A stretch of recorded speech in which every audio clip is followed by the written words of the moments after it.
नमस्कार, आपके जनप्रिय channel city news में आप सभी का स्वागत है।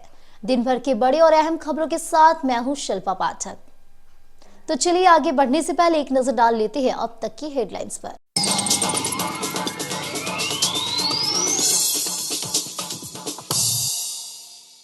बेंगाबाद के मध्य विद्यालय दुधीटाड़ में जर्जर भवन को तोड़ने के दौरान छत गिरने से 2 मजदूरों की हुई मौत, एक अन्य मजदूर हुआ घायल। मुर्शिदाबाद के रहने वाले मृतक मजदूर जांच पड़ताल में जुटी पुलिस। डीसी ऑफिस सभागार में डीडीसी स्मृता कुमारी ने मनरेगा और आवास योजना को लेकर बीडीओ बीपीओ के साथ की समीक्षा बैठक। प्रगति की ली समीक्षा, कहा 100% योजनाओं को किया क्रियान्वित। जनता को ई-केवाईसी करने के लिए जागरूक करने के उद्देश्य से जिला प्रशासन की ओर से जागरूकता रथ को किया गया रवाना। डीसी ऑफिस परिसर से डीडीसी डीएसओ ने दिखाया हरी झंडी। 31 मार्च तक ई-केवाईसी का है अंतिम तिथि। कला संगम के तत्वावधान में सवेरा हॉल में आयोजित लोक नृत्य शास्त्रीय नृत्य प्रतियोगिता के तीसरे दिन हुआ कई कार्यक्रम। नाट्यश्री एवं कलाश्री सम्मान से देश भर के 11 कलाकारों को किया गया सम्मानित। और श्री श्याम मंदिर गिरिडीह में चल रहे श्री राम कथा के छठे दिन बहा भक्ति की गंगा। जिला संतमत सत्संग समिति की ओर से आयोजित है कथा। भागलपुर से आए कथा व्यास के द्वारा भगवान राम के जीवन का किया जा रहा है वर्णन।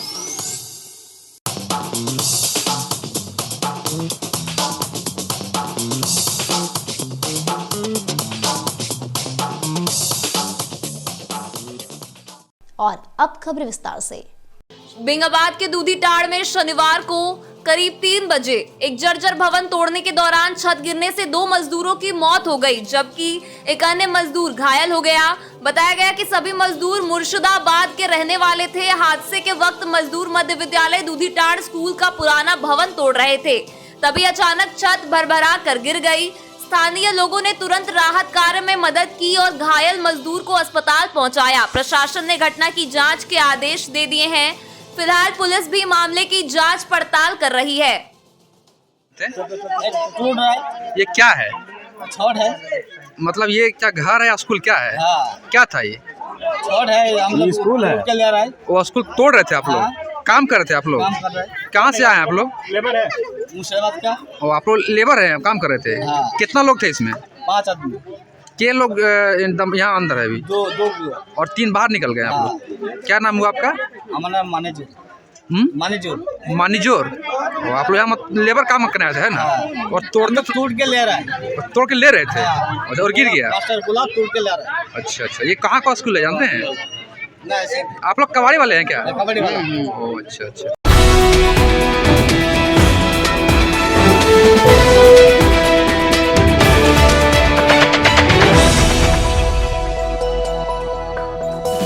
डीसी ऑफिस सभागार में उप विकास आयुक्त स्मृता कुमारी ने शनिवार को 3 बजे तक बैठक कर मनरेगा, पीएम आवास, अबुआ आवास व अन्य विकासात्मक योजनाओं की बारी बारी समीक्षा बैठक की।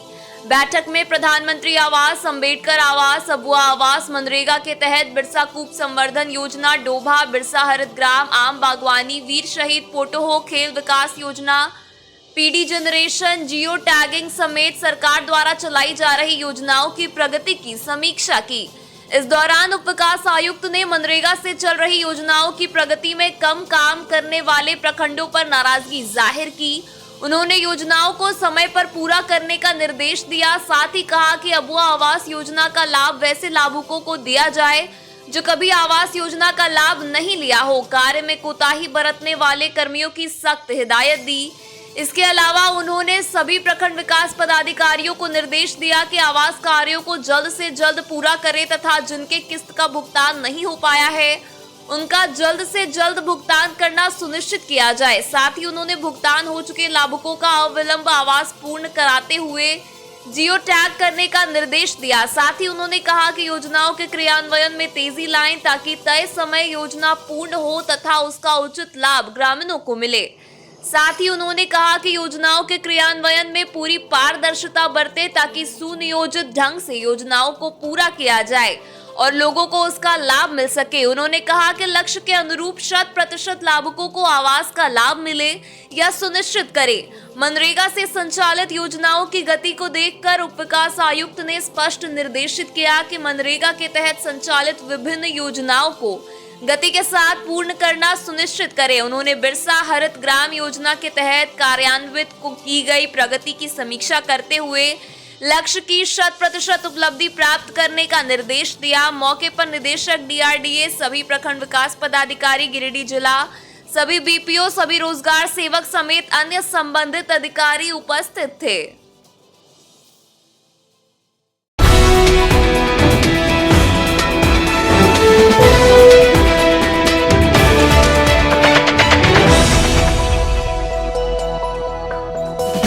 जनता को E-KYC करने के लिए जागरूक करने के उद्देश्य से जिला प्रशासन की ओर से शनिवार को 3 बजे पपरवाटार DC ऑफिस परिसर से प्रचार वाहन को हरी झंडी दिखाकर रवाना किया गया। DDC स्मिता कुमारी, DSO गुलाम समदानी, जिला उप निर्वाचन पदाधिकारी रंथू महतो ने हरी झंडी दिखाकर वाहन को रवाना किया। इस बाबत DDC स्मिता कुमारी ने बताया कि 21 मार्च से 27 मार्च तक राशन कार्ड में E-KYC को लेकर जागरूकता सप्ताह का आयोजन किया गया। जागरूकता वाहन सभी प्रखंडों के गांव तक पहुंचकर जो लोग अभी भी E-KYC से वंचित हैं उन्हें जागरूक किया जाएगा। DSO गुलाम समदानी ने कहा कि प्रत्येक राशन कार्ड धारियों को E-KYC करवाना अनिवार्य है। 31 मार्च तक E-KYC का अंतिम तिथि निर्धारित किया गया है। वैसे लोग जो अभी भी E-KYC नहीं करवाए हैं उनके लिए समय है, अपनी नजदीकी डीलर के पास जाकर E-KYC करवाएं, अन्यथा उनका नाम स्वतः राशन कार्ड से हट जाएगा। मौके पर OS मुरारी राम, विकास कुमार, राजेश कुमार, उदय कुमार समेत आपूर्ति विभाग के कर्मचारी मौजूद थे। राष्ट्रीय खाद्य सुरक्षा अधिनियम अर्थात पीला और लाल कार्डधारी को 100% E-KYC करना है 31 मार्च 2025 तक। उसी के तहत जागरूकता रथ की रवाना की जा रही है, जिसके तहत 21/3/25 से लेकर के 27/3/25 तक एक सप्ताह हम लोग को E-KYC सप्ताह का आयोजन किया जाना है। प्रखंड स्तर पर सारा कार्यालय का आयोजन किया गया है। सारे जन वितरण प्रणाली के माध्यम से इस तरह का उनको निर्देश दिया जा चुका है कि प्रत्येक लोगों का जिनका E-KYC नहीं चुका है और नहीं हुआ है, घर घर जा कर के उनका E-KYC करने का कोशिश करेंगे। उनको चिन्हित करें, जो बाहर लोग हैं उनको फ़ोन के माध्यम से संपर्क करें और उनको E-KYC करने के लिए प्रेरित करें। जो लोग नहीं करा पा रहे हैं उनको जागरूकता करें। और किसी प्रकार के तकनीकी समस्या उत्पन्न हो रही है तो जो भी प्रखंड स्तर की टीम है आपूर्ति कार्यालय के, वहाँ के प्रखंड आपूर्ति कार्यालय हमारे प्रखंड विकास पदाधिकारी साहब लोग से, सारे लोग से मिलजुल कर उसको समाधान करने का प्रयास करेंगे। अगर कोई E-KYC नहीं कराता तो क्या होगा? नहीं, E-KYC कराना होगा, अभी समय है, सारे लोग करवा ले, 100% कराना होगा। अगर E-KYC नहीं करेंगे तो इसका मतलब वो लाभुक है नहीं है, वही लोग नहीं करा पाएंगे जो वास्तविक रूप से वो सदस्य नहीं है, तो अपने स्वतः उनका नाम राशन कार्ड से कट जाएगा।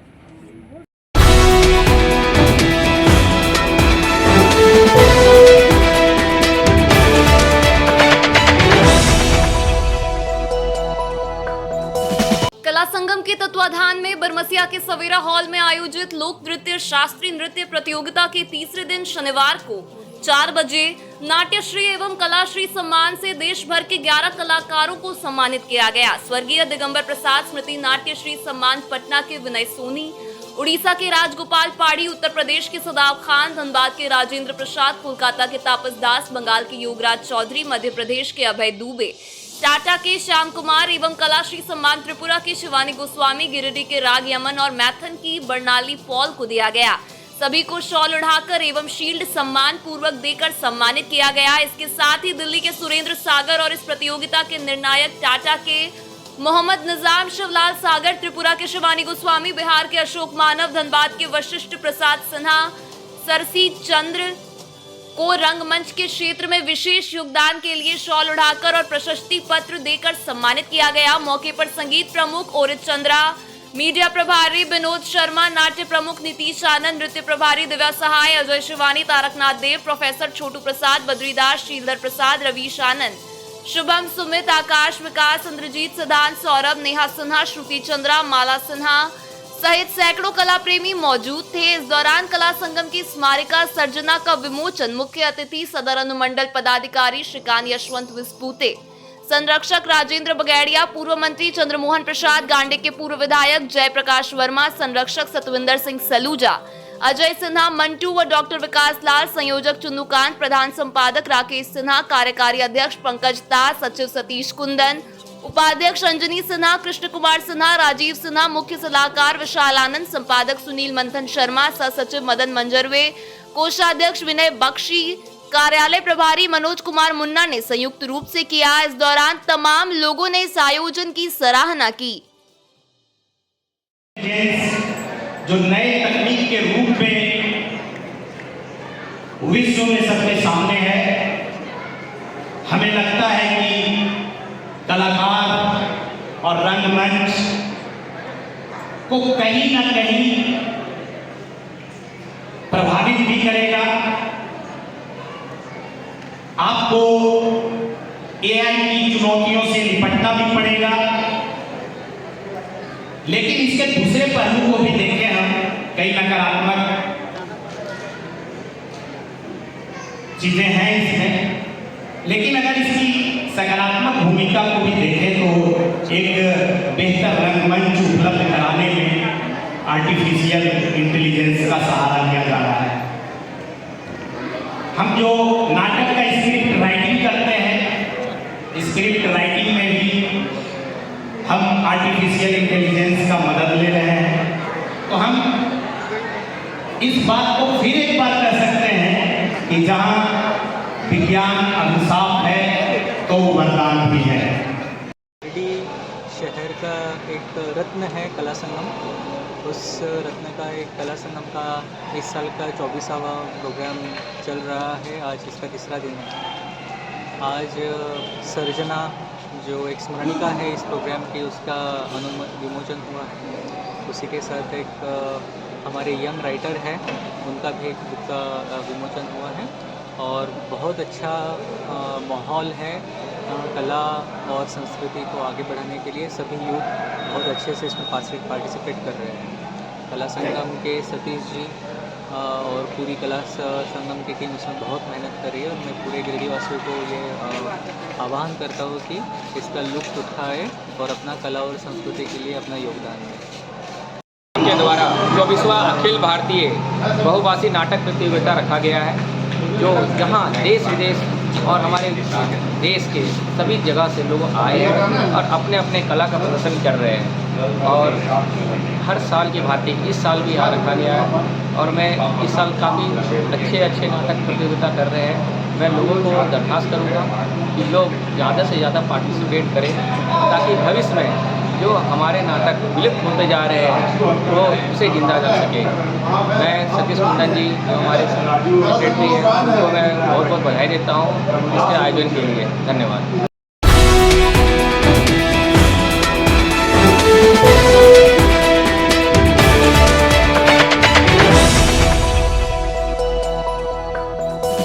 आईसीआर रोड स्थित श्री श्याम मंदिर में गिरिडीह जिला संतमत सत्संग समिति की ओर से आयोजित श्री राम कथा शनिवार को शाम 6 बजे तक जारी रहा। बताया गया कि 17 मार्च से 25 मार्च तक श्री राम कथा का आयोजन किया गया है। कथा के छठे दिन भगवान श्री राम के जीवन को भागलपुर से आए कथा व्यास पूज्य स्वामी गुरुनंद जी महाराज ने अपने मुखारबिंद से सुनाया। इन्होंने लोगों को सत्य और सतमार्ग में चलने को कहा। महाराज श्री ने ईश्वर के विभिन्न रूपों का भी कथा सुनाया। मौके पर काफी संख्या में श्रोता कथा सुनने के लिए पहुंचे हुए थे। कथा के सफल आयोजन में मनीष वर्णवाल, अशोक केडिया, पवन चूड़ीवाला, पंचदेव वर्णवाल, रंजीत वर्णवाल, प्रदीप वर्णवाल आयोजक कर्ता मौजूद थे। ये श्री राम कथा चल रहा है 17 तारीख से 25 तारीख तक। सुबह में 7:30 बजे से और दोपहर को 2:30 बजे से प्रारंभ है। और इसमें भागलपुर से पूज्य स्वामी गुरुनंद जी महाराज व्यासपीठ पर राम कथा कर रहे हैं। हम गिरिडीह वासियों से आग्रह करते हैं इस कथा में ज़्यादा से ज़्यादा संख्या में पहुंचकर कथा का लाभ लें। गुरुनंद जी महाराज राम कथा के जिस तत्व ज्ञान की चर्चा करते हैं, ये आपको कहीं और सुनने के लिए नहीं मिलेगा। आपसे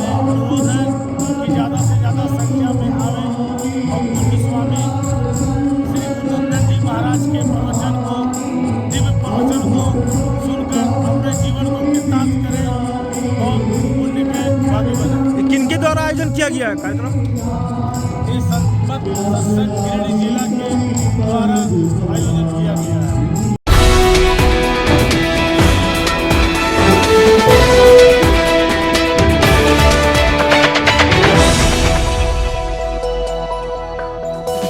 बारिश के बाद जल जमाव से शुक्रवार रात 11 बजे से पचंबा के सलैया में भीषण जाम लग गई। यहां करीब 200 से अधिक वाहनों की कतार लग गई। कई घंटों की मशक्कत के बाद शनिवार सुबह 8 बजे जाम छूट पाया।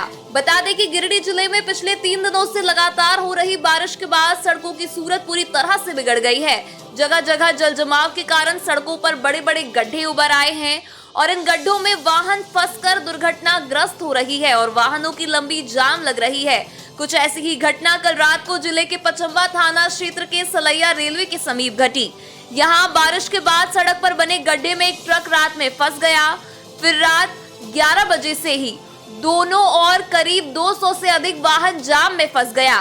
सूचना मिलने के बाद पचंबा थाना पुलिस की टीम मौके पर पहुंची और जाम को हटाने में जुट गई। शनिवार सुबह करीब 8 बजे कड़ी मशक्कत के बाद जाम को हटाया गया। इस दौरान लोगों को काफी परेशानियों का सामना करना पड़ा। अब कारण से जाम लग गया है गाड़ी फंसने से। कितना देर से है अभी आप लोग? 11 बजे रात से अभी तक नहीं। 11 बजे रात से जाम में फंसे। कहाँ जा रहे हैं?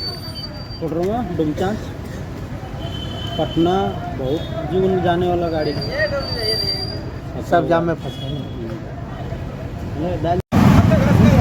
यहाँ पर लगातार जाम रहने से आने जाने वालों को काफ़ी परेशानी होती है। खासकर विद्यालय और कार्यालय जाने वाले लोग को परेशानी होती है।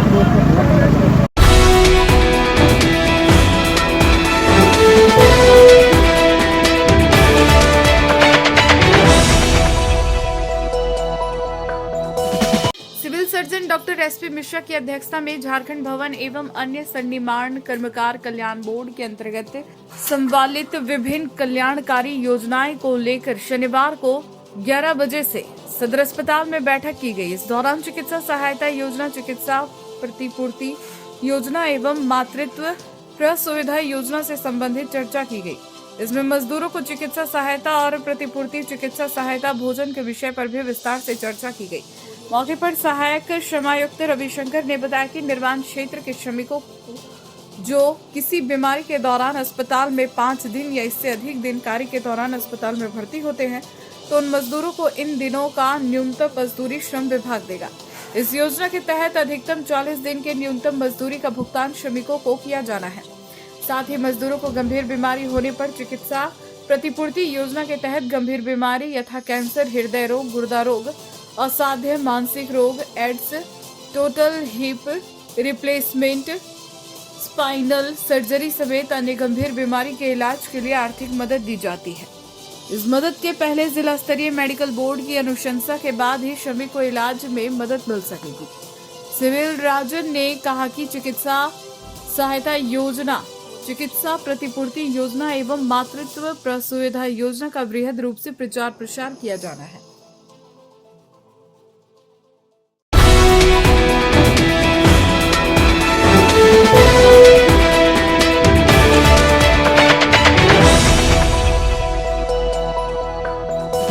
बुद्धिस्ट इंटरनेशनल नेटवर्क के द्वारा राष्ट्रव्यापी आंदोलन के तहत शनिवार को 2 बजे झंडा मैदान से महाबोधि महाविहार को मुक्त करने की मांग को लेकर एक रैली निकाली गई। रैली का नेतृत्व बुद्धिस्ट इंटरनेशनल नेटवर्क के जिला संयोजक निर्मल बौद्ध ने किया। इसका समर्थन बहुजन मुक्ति पार्टी के प्रखंड अध्यक्ष महेंद्र पासवान और राष्ट्रीय पिछड़ा वर्ग मोर्चा के जिला अध्यक्ष दिलीप कुमार ने भी किया।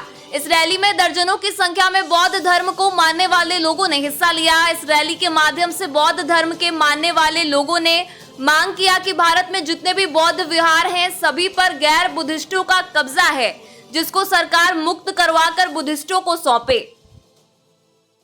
दुनिया में जितने भी धर्म का जो भी टेम्पल है उस पर उन धर्मावलंबियों का उस पर अधिकार है। लेकिन भारत में एक अजूबा ये है कि भारत में जो महाबोधि विहार है ये 1949 एक्ट बना के और सरकार इस पर जो है सो कब्जा करवा दिया है और ये गैर बौद्धों का कब्जा है, ब्राह्मणों का कब्जा वहाँ पर है। तो हम लोगों का सिंपल ये डिमांड है कि महाबोधि विहार ये बौद्ध धर्म के जो मानने वाले लोग हैं ये उनके कब्जे में होना चाहिए, क्योंकि वो हमारा वो आस्था का केंद्र है और इसके लिए पूरे भारत में आंदोलन चल रहा है। और ये राष्ट्रव्यापी आंदोलन के अंतर्गत आज बुद्धिस्ट इंटरनेशनल नेटवर्क के द्वारा जो है ये पूरे भारत के सभी जिलों में वो रैली प्रदर्शन का कार्यक्रम चल रहा है। उसी के अंतर्गत आज हम लोग अपने जिला गिरिडीह में हम लोग ये बुद्धिस्ट इंटरनेशनल नेटवर्क के बैनर तरह हम लोग ये कार्यक्रम को कर रहे हैं, रैली प्रदर्शन। और कौन बोलेंगे? मैं राष्ट्रीय मुस्लिम मोर्चा का केंद्रीय कार्यकारी सदस्य हूँ, वामशेष शिविंगों में से। तो जैसा कि देश भर में देखने को मिल रहा है कि देखिए हर धर्म के यहाँ पे लोग रहते हैं भारत देश में। तो अभी हमारे देख लीजिए मुस्लिम समाज में या मुस्लिम धर्म ग्रंथों में जहाँ पे भी है तो वहाँ पे मुस्लिम ही वहाँ के अकायदा रहेंगे और वही लोग नेतृत्व करेंगे ना। चाहे हिंदू धर्म से है तो वो वहाँ के मंदिर या टेंपल वो नेतृत्व करेंगे, चाहे क्रिश्चियन को ले लीजिए चर्च में तो वो नेतृत्व करेंगे, चाहे गुरुद्वारा में ले लीजिए तो सिख भाई नेतृत्व करेंगे। लेकिन ये बौद्ध भाइयों का ऐसा मसला है कि ये बौद्ध भाइयों को नेतृत्व करने के लिए नहीं मिल रहा है। वहाँ का जो हक अधिकार है दूसरे लोग खा रहे हैं। तो क्या हम लोग भी समर्थन कर रहे हैं इस चीज़ का? राष्ट्रीय मुस्लिम मोर्चा भी सपोर्ट कर रहे हैं कि भाई बौद्ध भाइयों को हक अधिकार मिलना चाहिए और इन लोग को नेतृत्व करने का मौका मिलना चाहिए। सबका अपना अपना धर्म है, वो अपने धर्म के लोग ही वहाँ के नेतृत्व करेंगे, वो लोग पूजा पाठ करेंगे। अब दूसरे लोग अगर आकर के पूजा पाठ करेंगे तो फिर उसका तो कोई मतलब नहीं रहता ना। आप संविधान के दायरे में रह करके काम कीजिए, सबको हक अधिकार दिया है तो उस तरह से करने का काम करें। और अगर आप दूसरे के जगह में जाकर के आप कब्जा करते हैं तो ये पूरा गलत है सरासर। इस चीज़ को हम इसका विरोध करते हैं और मांग करते हैं सरकार से कि हमारे बौद्ध भाइयों को इंसाफ मिले और उनको नेतृत्व करने का मौका दिया जाए।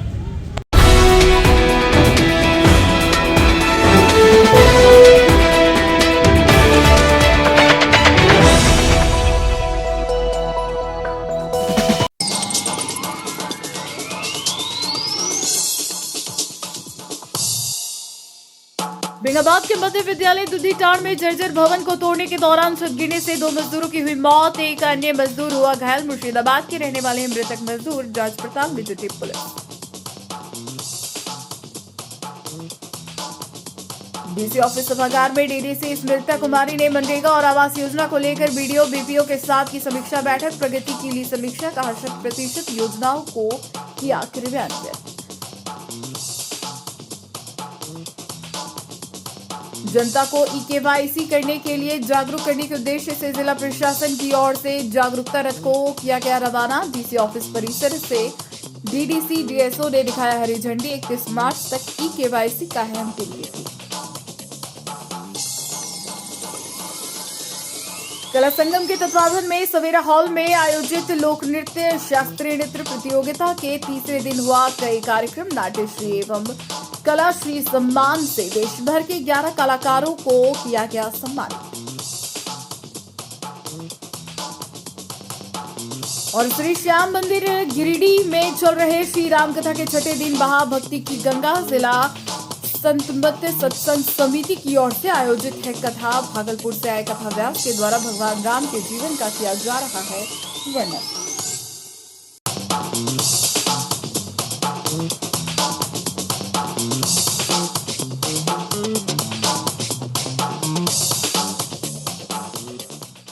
तो आज के अंक में बस इतना ही। कल फिर मिलेंगे नई खबरों के साथ। तब तक के लिए दीजिए पूरे सिटी न्यूज की टीम को इजाजत। नमस्कार।